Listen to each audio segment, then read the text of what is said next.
Simple microscope, simple microscope.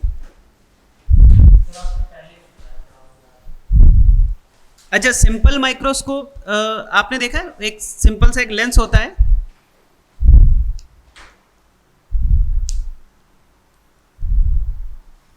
Simple microscope देखा है किसी ने? अरे मैग्नीफाइंग ग्लास देखे? मैग्नीफाइंग ग्लास कहाँ देखा है बताओ? वो आपने देखा होगा ना, वो पहले एक ऐसे मैग्नीफाइंग ग्लास आते थे और उसको सन रेस के पास रखो और उसके नीचे एक पेपर का पीस रखो, हाँ जल जाता था। ठीक है, वो बिल्कुल एक सिंपल लेंस जो होता है ना, सिंपल कन्वर्जिंग लेंस, वही हमारे लिए यहाँ पर क्या काम करेगा? सिंपल माइक्रोस्कोप का काम करेगा। ठीक है, तो इसको आप सिंपल माइक्रोस्कोप भी बोल सकते हो या फिर मैग्नीफाइंग ग्लास बोल सकते हो। ठीक है, तो हेडिंग डाल लेना, मैग्नीफाइंग ग्लास, या फिर आप इसको क्या बोल सकते हो? Simple microscope. पहले तो ये समझो कि इसकी नीड क्या है। ठीक है, देखो जैसे मान लीजिए यहां पर, ठीक है, ये आपकी आंखें और किसी ऑब्जेक्ट को आप देख रहे हो। आप ये बताओ, किसी भी ऑब्जेक्ट के क्लियर विजन के लिए क्या जरूरी है? कि वो ऑब्जेक्ट कहां पर रखी होनी चाहिए? या तो वो नियर पॉइंट पर रखी हो तो उसका क्लियर विजन मिलेगा, या फिर फार पॉइंट पर रखी हो तो क्लियर विजन मिलेगा, या फिर नियर पॉइंट और फार पॉइंट के बीच में कहीं रखी हो। तो सपोज यहां पर इसका नियर पॉइंट है और यहां पर मैं मान लेता हूं इसका फार पॉइंट है। वैसे नॉर्मल आई के लिए नियर पॉइंट कितना होता है? 25 सेंटीमीटर। और फार पॉइंट कहां पर होता है? इन्फानाइट पर होता है। अच्छा, अब आप एक बात समझना, जैसे मान लो नियर पॉइंट यहां है, नियर पॉइंट तक की डिस्टेंस को हम डी से रिप्रेजेंट करते थे और फार पॉइंट तक की डिस्टेंस को हम एक्स फार, ठीक है, ऐसे रिप्रेजेंट करते थे। तो ऑब्जेक्ट या तो फार पॉइंट पर रखी हो तो क्लियर विजन मिलेगा, नियर पॉइंट पर रखी हो तो क्लियर विजन मिलेगा, और नियर पॉइंट और फार पॉइंट के बीच में कहीं भी रखी हो तो हमें क्लियर विजन मिल जाएगा। लेकिन इन सब में एक डिफरेंस आएगा, और वो डिफरेंस आएगा विजुअल एंगल का। ठीक है, बताओ विजुअल एंगल क्या था? याद है विजुअल एंगल बताया था? हाँ, थीटा तो था। एंगल बोल तो ना, विजुअल एंगल, तो एंगल है इसका मतलब थीटा रहा होगा। विजुअल एंगल का मतलब क्या था? कोई भी ऑब्जेक्ट आपकी आंखों पर जितना एंगल बना रही वही विजुअल एंगल है। कोई भी ऑब्जेक्ट आपकी आंखों पर जितना एंगल सबटेंड कर रही वही क्या है? विजुअल एंगल है। जैसे मान लीजिए कि मैंने ऑब्जेक्ट को यहां पर रखा, समझना, मैंने एक ऑब्जेक्ट लिया और उसको यहां पर रख दिया। बताइए ये ऑब्जेक्ट आंखों पर कितना एंगल सबटेंड कर रही है? यही तो बना रही है, बोलो। ये जो ऑब्जेक्ट है वो आंखों पर जितना एंगल बना रही है, इसी थीटा को आप क्या बोलोगे? Visual angle. अच्छा, आपको याद है विजुअल एंगल का क्या फर्क पड़ता है? विजुअल एंगल कम हो तो क्या मतलब है, ज्यादा हो तो क्या मतलब है? मैंने आपसे कहा था जैसे जैसे ऑब्जेक्ट पास आएगी, जैसे जैसे ऑब्जेक्ट पास आएगी, आंखों पर जो एंगल बन रहा है उसकी वैल्यू इंक्रीज होगी, बिल्कुल बढ़ेगी, और वो ऑब्जेक्ट आपको पहले से ज्यादा बड़ी अपीयर होगी। ऑब्जेक्ट नहीं बड़ी हो जाएगी, उसका साइज तो उतना ही रहेगा, लेकिन जैसे जैसे ऑब्जेक्ट पास आएगी उसका जो अपीयर्ड साइज है वो इंक्रीज होता जाएगा। मतलब आपको लगेगा कि वो ऑब्जेक्ट और बड़ी हो रही, और बड़ी हो रही। जैसे मार्कर अभी यहां पर है, तो ये जो एंगल बना रहा है वो कुछ है, ठीक है। अभी जैसे जैसे इस मार्कर को पास लाएंगे क्या होगा? ये मेरी आंखों पर जो एंगल बना रहा है उसकी वैल्यू इंक्रीज होती जाएगी, और जैसे जैसे ये वैल्यू इंक्रीज होती जाएगी मुझे ऐसा अपीयर होगा कि मार्कर का साइज बढ़ रहा है, इंक्रीज हो रहा है। लेकिन इसकी एक लिमिट है। आप खुद सोचो, इस ऑब्जेक्ट को मैं पास ला रहा हूं तो एंगल बढ़ रहा है, मतलब अगर मैं चाहता हूं कि ऑब्जेक्ट मुझे और बड़ी अपीयर हो तो मैं क्या करूंगा? ऑब्जेक्ट को और पास लेके आऊंगा। लेकिन एक लिमिट है ना इसकी। क्या आप नियर पॉइंट तक लाते हैं? नियर पॉइंट से क्या और पास ला सकते हैं?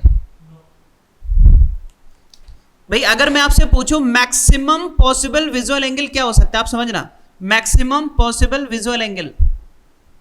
ठीक है, अभी इस पर बात कर रहे हैं, बताओ। ये आपकी आंखें हो गई। भाई आपको पता है ऑब्जेक्ट को मैं जितना पास लाऊंगा विजुअल एंगल उतना बढ़ता जाएगा, बढ़ता जाएगा, बढ़ता जाएगा। तो कहां तक ऑब्जेक्ट को ला सकते हैं? क्या नियर पॉइंट तक ला सकते हैं? क्या नियर पॉइंट से भी और पास ला सकते हैं? यार अगर नियर पॉइंट से और पास ले आते हो तो फिर क्लियर विजन ही नहीं मिलेगा। विजुअल एंगल बढ़ा के भी क्या कर लोगे? बात समझ में आ रही है? जब आपको क्लियर विजन मिल ही नहीं रहा है तो विजुअल एंगल बढ़ा के भी क्या मतलब है? तो अगर आपसे पूछा जाए भाई ज्यादा से ज्यादा विजुअल एंगल क्या हो सकता है, तो उसके लिए क्या करो, ऑब्जेक्ट को कहां पर ला के रख दो, हाँ नियर पॉइंट पर ला के रख दो। अगर ऑब्जेक्ट नियर पॉइंट पर आ गई तो यहां पर बनने वाला जो विजुअल एंगल होगा वो क्या होगा? मैक्सिमम। इससे ज्यादा विजुअल एंगल नहीं बन सकता, ठीक है? नहीं बनाने को तो आप कुछ भी बना लो, आप और पास ले आओ और एंगल बढ़ जाएगा, लेकिन दिखाई देना बंद हो जाएगी, क्लियर विजन नहीं मिलेगा, तो कोई पर्पस नहीं ना उसका। बताओ अच्छा ऑब्जेक्ट कितनी दूर है? डी डिस्टेंस है ना नियर पॉइंट तक की, और ऑब्जेक्ट का साइज मान लीजिए यहां पर h है, तो बताओ थीटा मैक्स को हम क्या लिख सकते हैं? यहां पर tan थीटा लगा दें, तो बताओ tan थीटा मैक्स क्या होगा? परपेंडिकुलर यानी h डिवाइडेड बाय d। अब जनरली हम क्या करते हैं, हम उन ऑब्जेक्ट्स की बात करेंगे जो हमारी आंखों पर बहुत छोटा विजुअल एंगल बना रही होंगी। मतलब कि अगर मैं आपसे बोलूं कि जो एंगल है वो स्मॉल है, 1 डिग्री 2 डिग्री 3 डिग्री इनकी बात कर रहे हैं, तो अगर ये थीटा मैक्स जो है या विजुअल एंगल जो है वो स्मॉल एंगल की हम बात करें, किसकी? स्मॉल एंगल की बात करें। बताओ अगर हम स्मॉल एंगल की बात करें तो tan थीटा को क्या थीटा लिख सकते हैं? तो जहां पर tan थीटा मैक्स लिखा है उसको सिंपली थीटा मैक्स लिख देंगे और ये h/d के इक्वल हो जाएगा। मतलब इससे ज्यादा एंगल आप नहीं ले सकते। अगर आप और एंगल बढ़ाने की कोशिश करोगे, अब आप ऑब्जेक्ट को नियर पॉइंट तक ला चुके हो, आप और पास लेके आओगे तो क्या होगा? एंगल तो बढ़ जाएगा लेकिन क्लियर विजन नहीं मिलेगा। अब जब दिखाई नहीं देगी तो उसका कोई मतलब नहीं है, ठीक है? नोट करो, फिर आगे बात करते हैं। अच्छा अब एक चीज समझ रहे हैं, यहां पर हम जितना एंगल इंक्रीज कर सकते थे हमने कर लिया, और वो कैसे किया? ऑब्जेक्ट को पास लाते जा रहे हैं और कम से कम कितनी डिस्टेंस तक ला के रख सकते हैं, मतलब कितना नजदीक तक ला सकते हैं? नियर पॉइंट तक। उससे और पास लाने पर एंगल तो इंक्रीज हो जाएगा लेकिन वो हमारे मतलब का नहीं है, क्योंकि हमें ऑब्जेक्ट दिखाई नहीं देगी, तो एंगल इंक्रीज करने से कोई फायदा नहीं है। तो मैक्सिमम एंगल जो हम बना सकते थे वो h/d हो गया, लेकिन ये हमारे लिए सफिशिएंट नहीं है। मान लो ठीक है, आप इसको पास ला रहे हैं, बहुत छोटी सी कोई ऑब्जेक्ट है उसको पास ला रहे हैं, या आप उसके पास जा रहे हैं, ठीक है, और नियर पॉइंट तक आप ले आए, ठीक, आपको वो ऑब्जेक्ट दिख रही है, लेकिन जो डिटेल्स आप चाह रहे हो वो नहीं दिख रही है। आप चाह रहे हो कि थोड़ा सा और बड़े साइज की अपीयर हो, अब मजबूरी है, नियर पॉइंट से और पास ला नहीं सकते, तो इसके लिए हम किसका यूज करेंगे? मैग्नीफाइंग ग्लास का, ठीक है? तो आप समझना यहां पर कि मैग्नीफाइंग ग्लास, अच्छा मैग्नीफाइंग ग्लास कोई नई चीज नहीं है, एक कन्वर्जिंग लेंस है, और उस कन्वर्जिंग लेंस का यूज करके हम क्या करेंगे? इस ऑब्जेक्ट को जो अभी तक हमें उतनी बड़ी अपीयर नहीं हो रही है, यानी कि विजुअल एंगल और बढ़ाएंगे। देखो कैसे, ये क्या है? हमारी आंखें जो उस ऑब्जेक्ट को देख रही थी, ठीक है, समझना। यहां पर हम क्या करेंगे? यहां पर एक हमने लेंस रख दिया, ये कौन सा लेंस है? या तो आप इसको बोल दो कि भाई ये कॉन्वेक्स लेंस है, या फिर आप बोल दो ये कन्वर्जिंग लेंस है, ठीक है, कन्वर्जिंग लेंस है। तो सिंपल सा एक कन्वर्जिंग लेंस है जिसे आप क्या बोलते हो? सिंपल माइक्रोस्कोप बोल देते हो या मैग्नीफाइंग ग्लास बोलते हो। कॉन्सेप्ट समझिएगा, लेकिन उससे पहले कुछ बेसिक चीजें रिकॉल करो। ये जो लेंस है, मान लीजिए इसका जो फोकस है, अच्छा लेंस में जो फोकस होता है वो एक तरफ होता है, दोनों तरफ होता है? एक फोकस होते हैं, दो होते हैं? दो होते हैं ना, इधर भी इधर भी। तो इस साइड वाला मान लीजिए, ठीक है, फोकस ये है,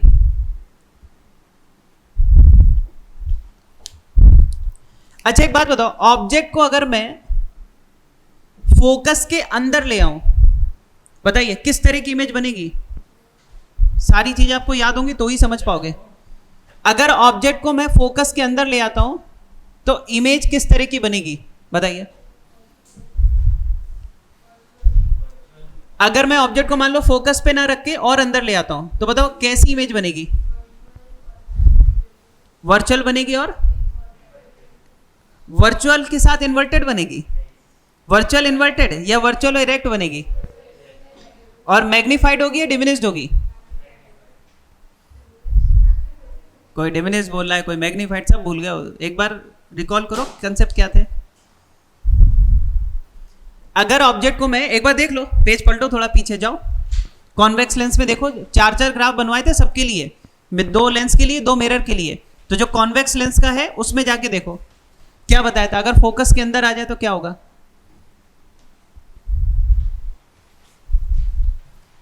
हाँ भाई मिला। हाँ कॉन्वेक्स लेंस में, कॉन्वेक्स लेंस में अगर फोकस के अंदर हम ऑब्जेक्ट को रख दें तो उसकी इमेज कैसी होगी।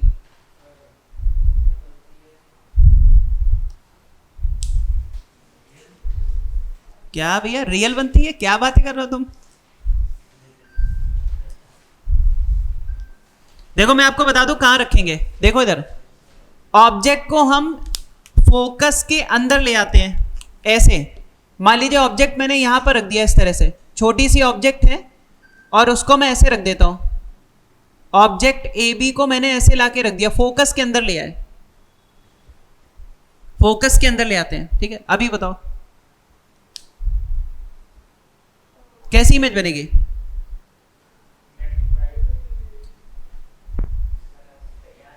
हाँ मैं समझ रहा हूं, वर्चुअल इमेज होगी,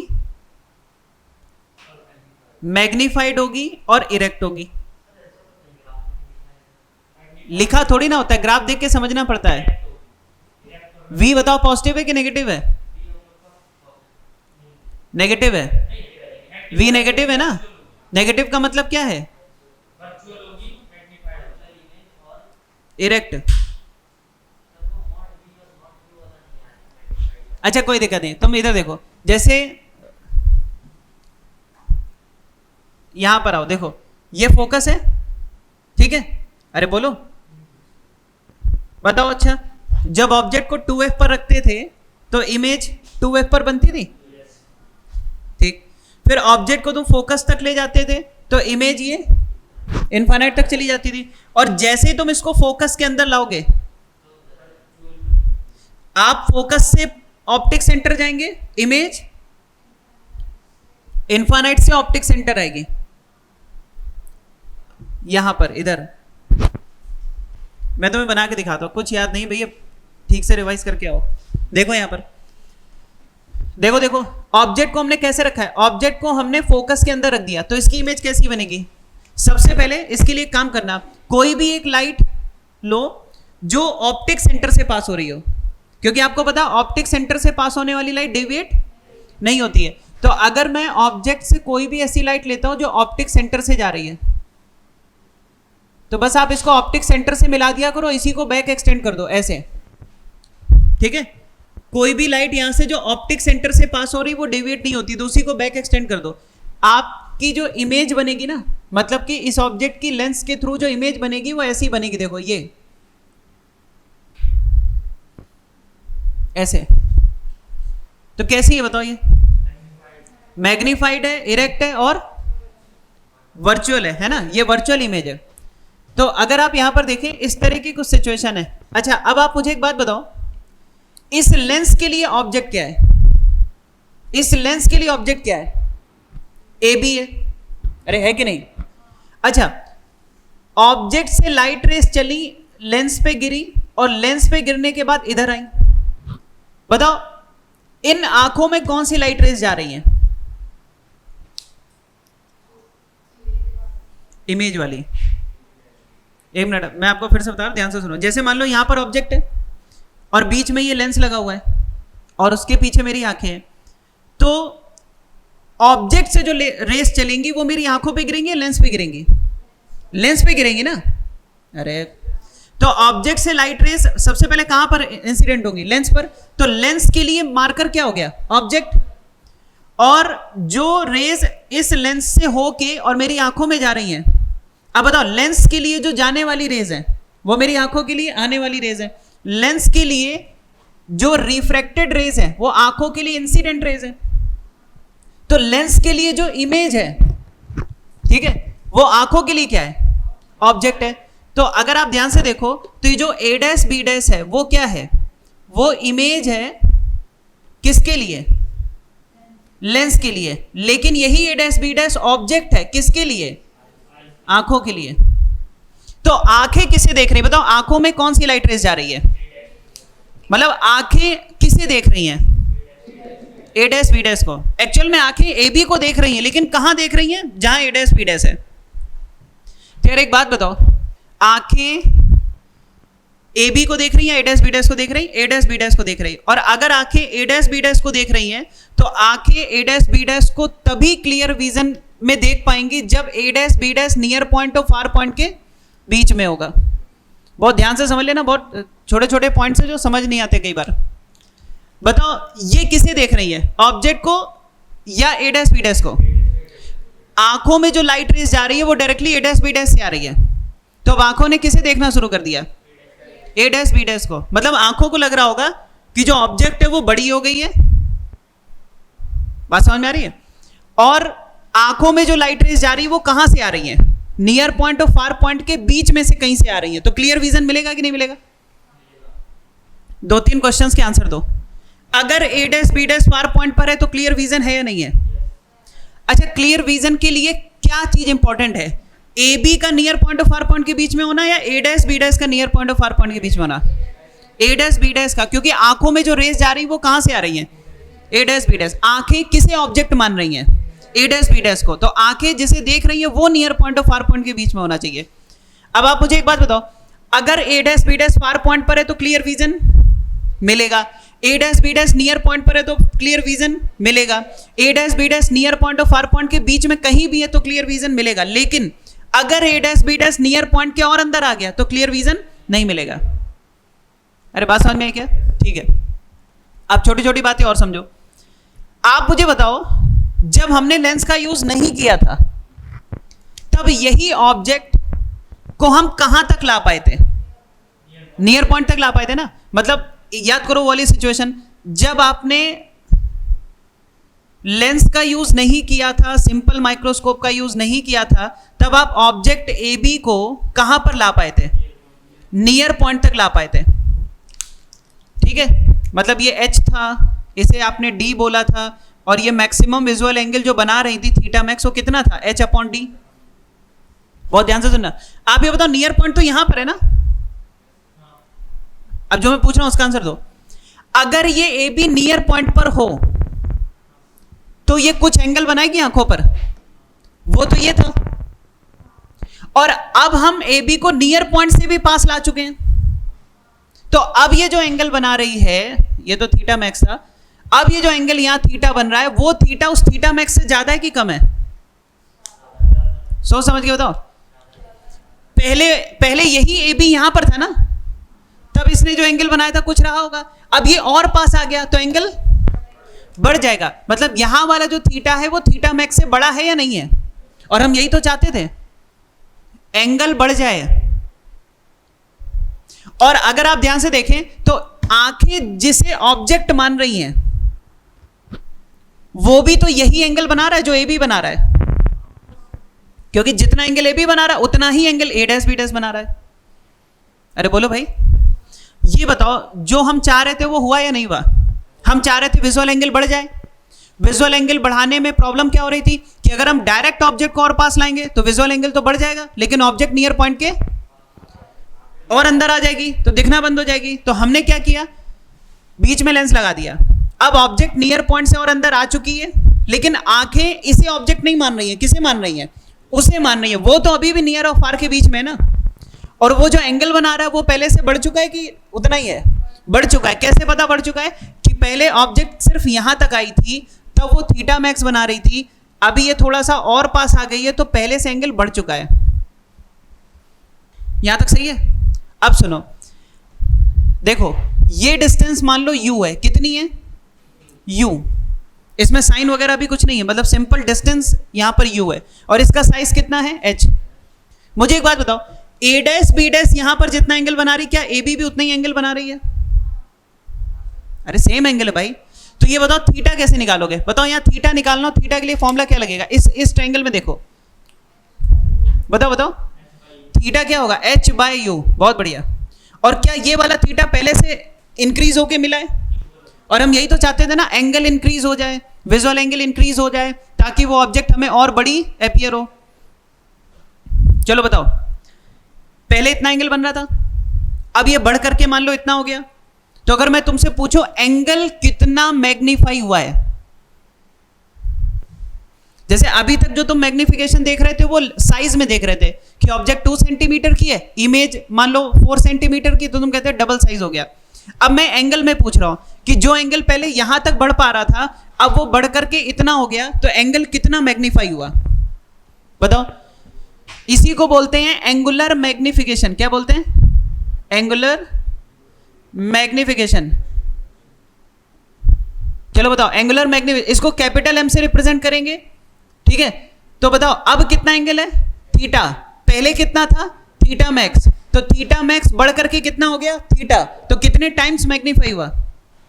थीटा बाय थीटा मैक्स। बताओ थीटा की वैल्यू कितनी है? थीटा की वैल्यू h बाई यू, और थीटा मैक्स कितना है? h by D. h उड़ गया, बताओ कितना आया फटाफट? d by you. कैलकुलेशन तो ऐसी है, एक बार कोई करा ले दोबारा पूछे ना। तो m की वैल्यू कितनी आ रही है? d बाई यू आ रहा है। ये बहुत इंपॉर्टेंट, ध्यान से सुनना। बताओ d क्या है? नियर पॉइंट तक की डिस्टेंस d है, और u क्या है? ऑब्जेक्ट तक की डिस्टेंस, ठीक है। u क्या है? ऑब्जेक्ट तक की। एक्चुअल में ऑब्जेक्ट कहां पर लाके रखा है आपने, वो u है, ठीक है। अच्छा फिर से एक बात बताओ, ऐसा नहीं कि इस ऑब्जेक्ट को हम कहीं भी इधर उधर घुमा सकते हैं। 2-3 चीजों के आंसर दो। मैंने कहा फोकस के अंदर रखना है, तभी ऐसा होगा। आप एक बात बताइए, ये जो ऑब्जेक्ट है अगर मैं इसको फोकस पे रखूं या फोकस से जस्ट अंदर रखो, जस्ट अंदर, जस्ट अंदर, तो फोकस से जस्ट अंदर रखें तो बताओ ये कहां बनेगी? इनफाइनाइट पर। अरे इसको अगर मैं फोकस पे रख दूं तो ये कहां पर होगी? इनफाइनाइट पर। अब जरा ध्यान से सुनना, तो जैसे जैसे इसको तुम फोकस से अंदर लाओगे, अंदर लाओगे, अंदर लाओगे, वो भी इनफाइनाइट से पास आएगी, पास आएगी, पास आएगी। कितना पास ला सकते हो, इसकी लिमिट है, ध्यान रखना। ऐसा ना हो कि ये पास आते आते नियर पॉइंट को भी क्रॉस करके यहां तक आ गई, नहीं तो फिर से दिखना बंद हो जाएगा। बड़ी मुश्किल से दिख रहा है, तो आप समझिए इसको बहुत पास कितना ला सकते हैं? जब ये पास आते आते कहां आ जाए? नियर पॉइंट पर। तब इस ऑब्जेक्ट को रोक देना, उसके और नजदीक मत ले जाना, और विजुअल एंगल बढ़ाने की कोशिश मत करना, क्योंकि अगर आपने फिर से और ऑब्जेक्ट को पास लाए तो ये नियर पॉइंट से और इधर आ जाएगी, फिर से दिखना बंद हो जाएगा, ठीक है। नोट करो, फिर आगे बात करेंगे इस पर। एंगुलर मैग्निफिकेशन में एक चीज समझ में आ रही है कि एंगल कितने टाइम्स हो गया है। कई बार आपने वो देखा कैमरे में लिखा होता है 20x ऑप्टिकल जूम, 10x, जैसे इसमें लिखा है 20x optical zoom, 10x optical zoom, देखा है वो 3x ऑप्टिकल जूम जैसा कैमरा होता है। हाँ, जैसे इसमें लिखा है, ठीक है, 20x ऑप्टिकल जूम। मतलब ये है कि ये जितना नॉर्मली, जैसे मान लो कोई ऑब्जेक्ट आपकी आंखों पर मान लीजिए 0.5 डिग्री का एंगल बना रही है, तो इसका यूज करके जूम करके आप इसको 20x मतलब कि 20 टाइम्स कर सकते हो। तो इसका जो एंगुलर मैग्निफिकेशन हो गया वो कितना हो गया? 20 हो गया। अरे एंगुलर मैग्निफिकेशन मतलब कितने टाइम्स एंगल कर सकते हो, ठीक है, ये मतलब है। तो एंगुलर मैग्निफिकेशन का मतलब है एंगल जो नॉर्मली ऑब्जेक्ट आप पर बना रही है उसको आप कितने टाइम्स कर सकते हो, उसको बोलते हैं एंगुलर मैग्निफिकेशन।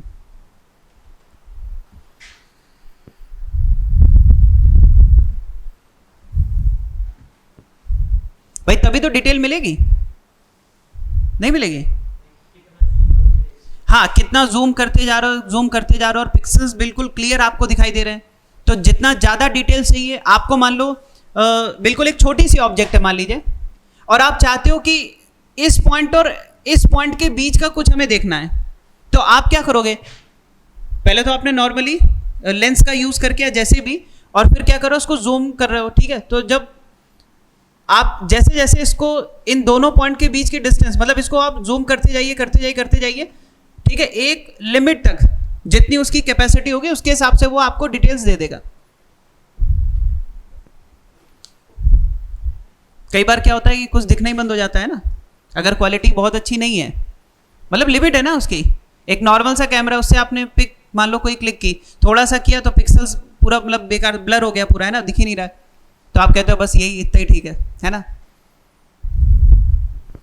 अब जैसे ये है, इसकी कितनी है? 20x ऑप्टिकल जूम है, तो ये 20 टाइम्स मैग्नीफाई कर सकता है, ठीक है। तो मतलब जैसे मान लो मैंने ये D लिखा है ना, तो इस D को भी ये मतलब इतना छोटा सा भी लिखा है ना, इसको भी बहुत डिटेल आपको दिखा सकता है ये, ठीक है, उतना करना नहीं है अपने को, लेकिन एक बात है ऐसे,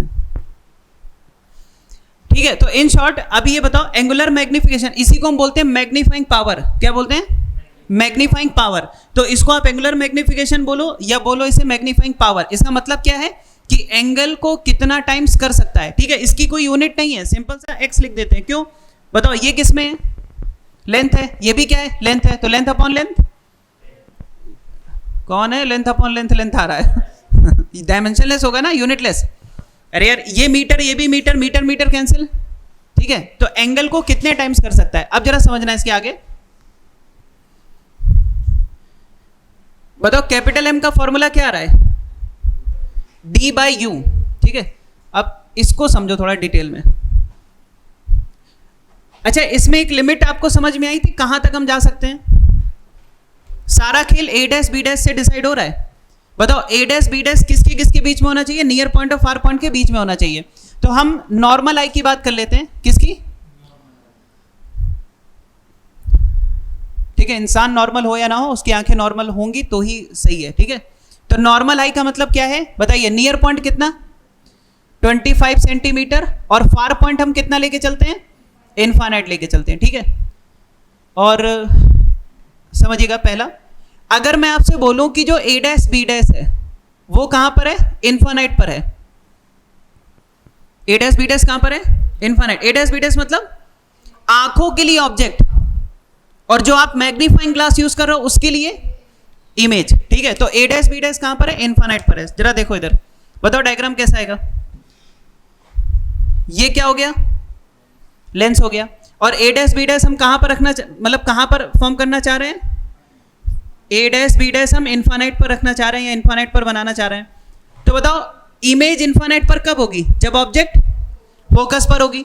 तो ये फोकस हो गया, और ए बी कहां पर होगा? यहां पर होगा। बोलो सही है? इस केस में दो तीन बातें जरा मुझे बताना, क्योंकि क्वेश्चन कैसा भी आपसे पूछा जा सकता है। बताओ ये आंखें जिसे ऑब्जेक्ट मान रही है, देखो देखो इधर, ये आंखें जिसे ऑब्जेक्ट मान रही वो यहां से कितना दूर है? इनफाइनाइट। और मैंने आपसे कहा था जिसे तुम देख रहे हो वो जितना दूर होगा आंखों में स्ट्रेन उतना कम होगा, ठीक है।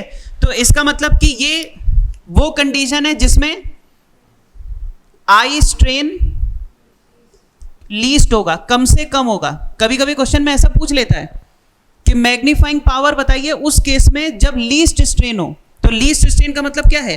कि जिसे आंखें ऑब्जेक्ट मान रही हैं, जिसे देख रही हैं, वो दूर से दूर हो।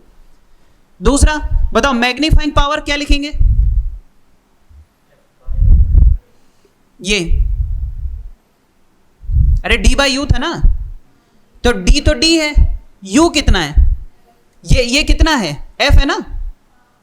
अरे ऑब्जेक्ट ए बी जितना दूर होती थी वही तो यू होता था, और ये कितना है? एफ है। तो क्या होगा? D by F. इसको मैं एम इनफाइनाइट भी बोल सकता हूं। मतलब कि जब फाइनल इमेज इनफाइनाइट पर हो तो मैग्नीफाइंग पावर कितनी आ रही है? D by F. कितनी आ रही है? D by F. रटा होना चाहिए फॉर्मूला। अब एक दो बातें और समझो। मुझे एक बात बताओ, इस समय जो एंगल बन रहा है, क्या इससे छोटा एंगल बन सकता है?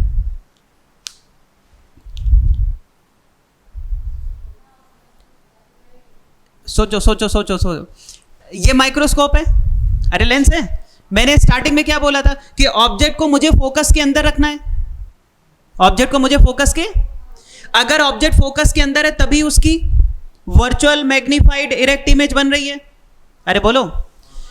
तो यार अगर मुझे ऑब्जेक्ट को फोकस के अंदर रखना है तो मैं इससे आगे ही जाऊंगा ना, इससे पीछे तो नहीं आ सकता, क्योंकि अभी ये फोकस पर है। तो मैं इस ऑब्जेक्ट को फोकस पर रख सकता हूं, थोड़ा और आगे जा सकता हूं, थोड़ा और आगे जा सकता हूं, थोड़ा और आगे जा सकता हूं, जब तक ये नियर पॉइंट तक नहीं आ जाती। यानी कि इस समय ये जो एंगल बना रही है वो सबसे कम है बाकी पोजीशन के कंपैरिजन में, क्योंकि अगर आप इसको थोड़ा और आगे ले जाते हो तो ये वाला एंगल बढ़ेगा। यानी कि इस समय जो मैग्नीफाइंग पावर आ रही है ना वो मिनिमम है,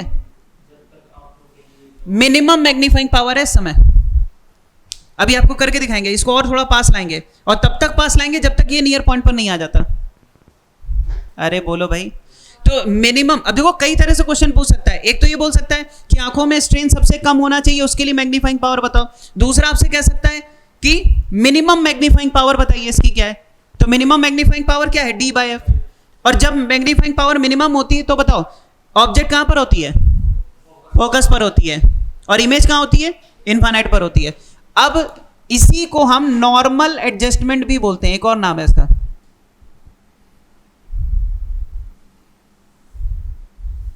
इसी को हम क्या बोलते हैं, नॉर्मल एडजस्टमेंट। कई बार ये भी बोला जाता है कि नॉर्मल एडजस्टमेंट में मैग्नीफाइंग पावर बताइए या एंगुलर मैग्निफिकेशन बताइए।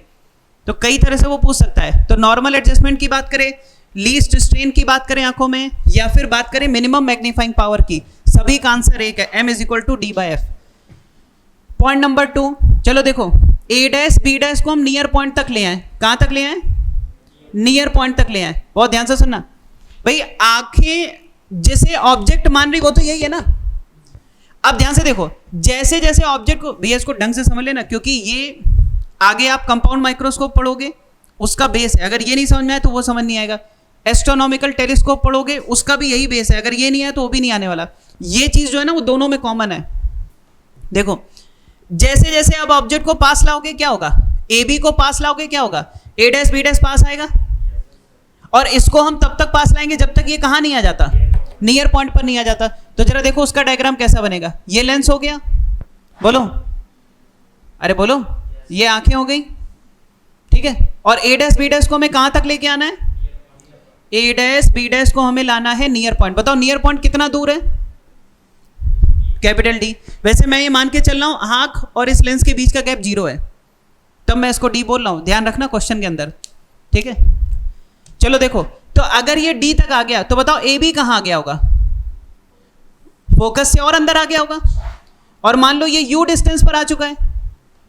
अरे बोलो, आप मुझे एक बात बताओ, इस समय ये जो एंगल यहां बना रहा है, क्या उससे ज्यादा एंगल हो सकता है? ये मैक्सिमम पॉसिबल एंगल है, क्यों नहीं हो सकता? अच्छा बताओ। अगर, अरे हाँ, थोड़ी वैसी बात करो जो अब सबको समझ में आए। अगर इसको मैं इससे नजदीक ले आता हूं तो A', B' नियर पॉइंट से भी अंदर आ जाएगा, फिर से दिखना बंद हो जाएगा। वो काम हमें करना नहीं है, ठीक है। तो इससे ज्यादा विजुअल एंगल ये लेंस नहीं बना सकता। चलो देखते हैं, बताओ। पहले U निकालना पड़ेगा ना, तभी तो हम फॉर्मूला D/U लगाएंगे। तो U कैसे फाइंड करें बताओ, 1/V - 1/U = 1/F। चलो V कितना है बताओ, कहने V जो है वो U है। D है कि -D है, -D है। और U कितना है, -U। अरे दोनों इधर है भैया, लाइट ऐसे आ रही है, जहां आप ऐसे रहे हो, 1/F।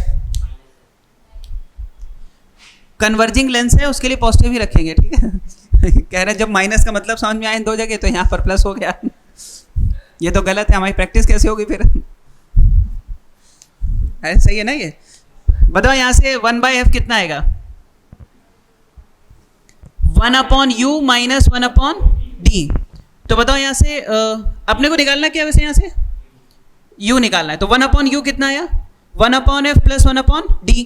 अब सुनो, 1/U ये उठा के मैग्नीफाइंग पावर वाले में रख दो। पहले यहां से U निकालो, U कितना आएगा, DF/D + F। देखो मैं चाहता हूं ये फॉर्मूला आप रट लो, इसलिए ये बहुत काम आने वाला है। देखो कैसे, अगर आप इमेज बनाना चाहते हो D डिस्टेंस पर, तो ऑब्जेक्ट को रखो DF/D + F पर। अगर आप, क्योंकि बार बार हम क्यों ये सब लगाएंगे, अगर आप इमेज चाहते हो D डिस्टेंस पर, D कुछ भी हो सकता है, नियर पॉइंट वो तो एक बात है, मतलब कुछ भी हो सकता है।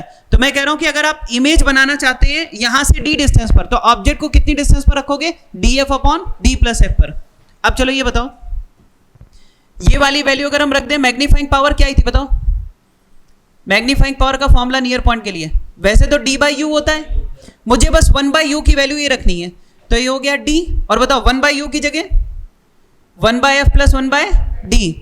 D को अंदर मल्टीप्लाई करो, कितना आएगा बताओ, मैग्नीफाइंग पावर, बोलो बोलो बोलो। अंदर D गया, D से D कैंसिल, 1 आ गया, 1 + D/F। क्या आ रहा है, 1 + D/F। छोटी छोटी बातें, मैंने कहा था इससे ज्यादा एंगल नहीं हो सकता, मतलब इससे ज्यादा मैग्नीफाइंग पावर पॉसिबल नहीं है। तो ये जो अपने पास आ रही वो मैक्सिमम मैग्नीफाइंग पावर है। चलो बताओ मिनिमम मैग्नीफाइंग पावर कितनी थी, कहाँ गया ये, मिनिमम मैग्नीफाइंग पावर कितनी थी d/f, और मैक्सिमम मैग्नीफाइंग पावर क्या है +1, मतलब अगर मिनिमम मैग्नीफाइंग पावर 2 है तो मैक्सिमम मैग्नीफाइंग पावर 3 होगी। अरे बात समझ में आई? तो मैग्नीफाइंग पावर की वैल्यू बताओ किससे किसके बीच में रहेगी हमेशा, d/f से 1 + d/f के बीच में रहेगी। क्या यहाँ तक सही है? अच्छा, मिनिमम मैग्नीफाइंग पावर कब मिलेगी, जब ऑब्जेक्ट को फोकस पर रखोगे तो मैग्नीफाइंग पावर मिनिमम है। ऑब्जेक्ट को जैसे जैसे पास लाओगे फाइनल इमेज भी पास आएगी, और जैसे ही फाइनल इमेज नियर पॉइंट पर आएगी ऑब्जेक्ट को उससे पास मत लाना, नहीं तो दिखाई देना बंद हो जाएगा, क्लियर विजन नहीं मिलेगा।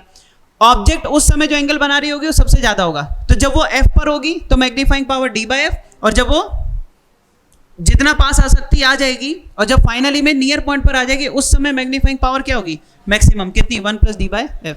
नोट करो फिर आगे बढ़ते हैं। हाँ भाई, क्वेश्चन नंबर 2 देखो एक बार, सिंपल माइक्रोस्कोप का क्वेश्चन है। क्या बोला गया है, an object is to be seen through a simple microscope of focal length 12 centimetre. हाँ भाई देखो इधर क्वेश्चन नंबर 2 के अंदर देखिए, जो हमें लेंस यहां पर दिया गया है, सिंपल माइक्रोस्कोप दिया गया, उसकी फोकल लेंथ कितनी है, 12 सेंटीमीटर दी गई है। आपसे पूछा गया ऑब्जेक्ट को कहां पर रखें जिससे कि ज्यादा से ज्यादा एंगुलर मैग्निफिकेशन प्रोड्यूस हो। देख रहे हो, वो हर चीज पूछता है आपसे, नहीं कि केवल एम पूछ के रह जाएगा वो।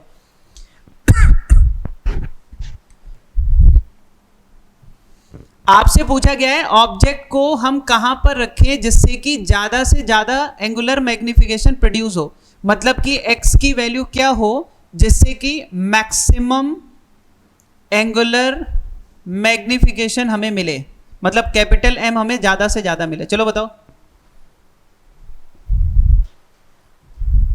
और कैपिटल D आपको दे ही रखा है 25 सेंटीमीटर है। हाँ भाई बोलो कैसे सॉल्व करेंगे? नहीं, मैंने वो नहीं पूछा है कि कैपिटल M कितना होगा, आपसे पूछा है ऑब्जेक्ट को कहां पर रखें जिससे कि एंगुलर मैग्निफिकेशन मैक्सिमम हो। बताओ कहां रखें ऑब्जेक्ट को? बिल्कुल सही है, ऑब्जेक्ट को हम वहां रखेंगे जिससे कि फाइनल इमेज नियर पॉइंट पर बने। तो याद है डिस्टेंस क्या होती थी, अगर final image a' b' near point पर बन जाए तो इस ऑब्जेक्ट को हम कहां रखते थे, डायरेक्ट फॉर्मूला बताया था मैंने, df/d+f। ये लगाइए, तो d कितना है आपके पास 25 सेंटीमीटर, f कितना है 12 सेंटीमीटर, यहां पर कितना 25 + 12, ये आंसर आ जाएगा आपका।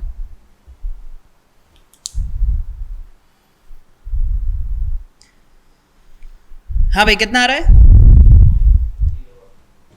कितना आ रहा है 8.1 सेंटीमीटर।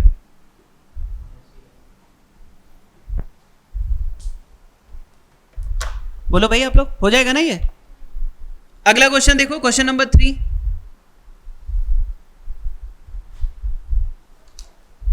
क्वेश्चन नंबर 3 देखो, क्वेश्चन नंबर 3 काफी अच्छा है ये भी।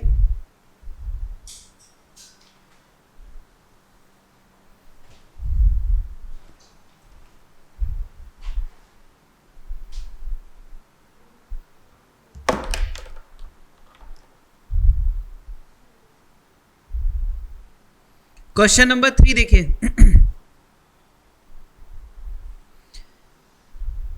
ये कह रहे हैं कि मैग्नीफाइंग पावर 3 है जब फाइनल इमेज नियर पॉइंट पर फॉर्म होती है, तो कह रहे हैं फोकल लेंथ क्या है। बताओ भाई कैसे सॉल्व करेंगे?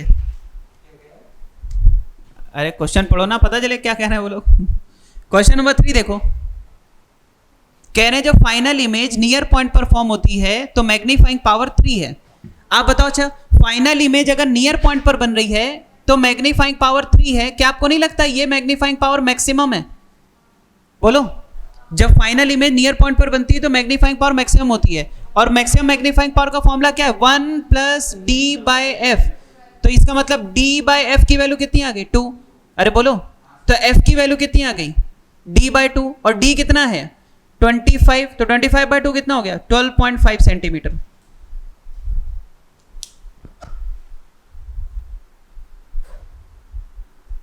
अरे आया कि नहीं आया ये? अब आगे पूछा है मैग्नीफाइंग पावर तब क्या होगी जब फाइनल इमेज इनफाइनाइट पर बने। डायरेक्ट आंसर दे सकते हो 2। कैसे भाई, आपको पता है जो मैक्सिमम मैग्नीफाइंग पावर होती है, क्यों, वो कितनी होती है 1 + d/f, वो तो आपको 3 दे रखी है। यहां से d/f की वैल्यू आ जाएगी 2, और d/f क्या होता है, मिनिमम मैग्नीफाइंग पावर, या फिर वो मैग्नीफाइंग पावर जब फाइनल इमेज इनफाइनाइट पर होती है। तो आंसर कितना आएगा 2, मतलब एक कम कर दो।